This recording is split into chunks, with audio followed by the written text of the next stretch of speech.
Балалардағы қауіпті белгілерді анықтау. Баланың анасымен амандасты.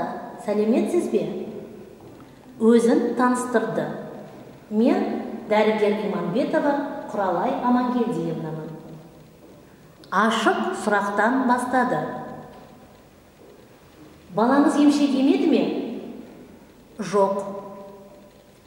Сұйықтық ішеді ме? Жоқ, ішпейді. Әрбір сұйықтық немесе тамақ ішкеннен кейін, емгеннен кейін балада құсу байқалады ма? Балам құспайды.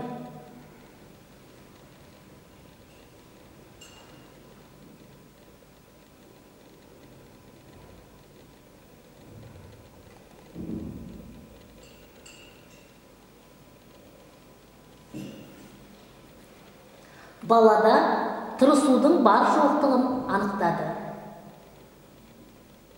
Қарау кезінде балада құрысу жоқ. Анасы айтыңызшы, үйде құрысу байқалды ма? Жоқ, болған жоқ. Баланың ес-түссіз немесе летаргиялық жағдайын анықтады.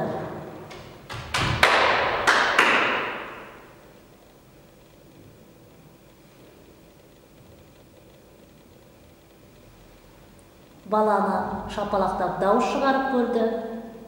Дене терісін ұстап, ауырсыну синдромын байқады.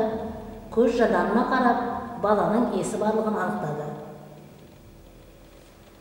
Баладағы қауіпті белгілерді анықтады. Бала ембейді, құспайды, қарау кезінде үйде құрысу болған жоқ, есі бар. Сіздің балаңызда қауіпті белгілердің бірі болғандықтан, бала ембегендіктен, су ішпегендіктен, мен сіздің балаңызды ауруханаға жолдаймын.